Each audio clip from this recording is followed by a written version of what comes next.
இதுக்கு கிரகங்கள் நிறைய இருக்குது. இப்போ உதாரணமாக அடுத்து வரக்கூடிய நட்சத்திரம் பாருங்கள், அஸ்த நட்சத்திரம். ரொம்ப பொறுப்பாக இருக்கும் காதல், உண்மையிலே பொறுப்பாக இருக்கும். உளுத்தம் பருப்பு 4 கிலோ.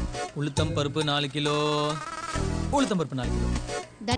உண்மையிலே அஸ்த நட்சத்திர காதல் திருமணம் காதலோ இல்லை திருமணம் நடந்துச்சுன்னா உண்மையிலே ஆச்சரியமாக இருக்கும். உண்மையிலே அதிசயமான ஒரு நட்சத்திரம்.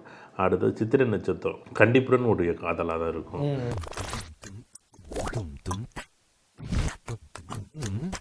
அடுத்தது சுவாதி நட்சத்திரம். உண்மையிலே சுவாதி நட்சத்திரம் காதலுக்கு அவ்வளோ அழகானது. நீங்கள் உண்மையிலே எங்கேயாச்சும் சுவாதி நட்சத்திர காதல் பண்ணாங்கன்னா அப்படியே கையை பிடிக்காத காதல். அடியே சீதா, கையை பிடிச்சிக்கிட்டு அதே திருவாதிரை நட்சத்திரம் கையை பிடிச்சிட்டு காதல் பண்ணும்.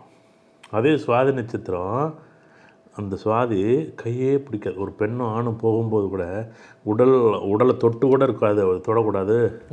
அவன் மனசு அளவுக்கு சந்தோஷமாக காதல் பண்ணுறது அந்த சுவாதி நட்சத்திரம். ஆனால் அந்த சுவாதி நட்சத்திரத்தை 1000 குறைகள் இருக்கணும் அப்படின்னு சொல்லுவாங்க. ஆனாலும் காதல் வரும்போது, திருமண வாழ்க்கைன்னு வரும்போது ஒரு தூரமாக இருக்குமான உண்மையிலே ஆச்சரியமாக இருக்கும். அது அடுத்தது வந்து பார்த்திங்கன்னா விசாக நட்சத்திரம். காதலிச்சும் சரி கல்யாணமும் சரி, எதுக்குடா இது இப்படி ஒரு வாழ்க்கை அப்படின்னு ஒரு கேள்விக்குறியாக இருக்கிறது இந்த விசாக நட்சத்திரம். தோற்று போகிறேன், அன்பை வெளிப்படுத்த தெரியாததான் இந்த விசாக நட்சத்திரம். அதான் விசாக நட்சத்திரம் 4ஆம் பாதம்னு வரும்போது அவ்வளோ அழகாக காதல் வரும். அப்படியே இப்போ நம்ம ஒரு படத்தில் அன்னியன் படத்தில் ஒரு கேரக்டர் வரும்ல, ஓ நாண்டி, நான் அப்பவே சொன்னேன்ல பி கார்டா இருந்தால் வராது என்ன, அந்த மாதிரி ரொம்ப மாரி விசாக நட்சத்திரம் 4. அதே இன்னொன்று வரும், அம்பி மாரி ஒன்று வரும்ல, அது யார் அப்படின்னா விசாகம் 1, 2, 3. அது வித்தியாசம். இந்த உணர்வு நிலைகள் multi personality order, multi personality disorder. நம்ம பார்க்கும்போது அம்பி கேரக்டரோ இல்லை இந்த இன்னொரு கேரக்டர் சொன்னீங்களே ரமோ கேரக்டரோ, இது வந்து நமக்கு ஆச்சரியத்தை ஏற்படுத்தும்.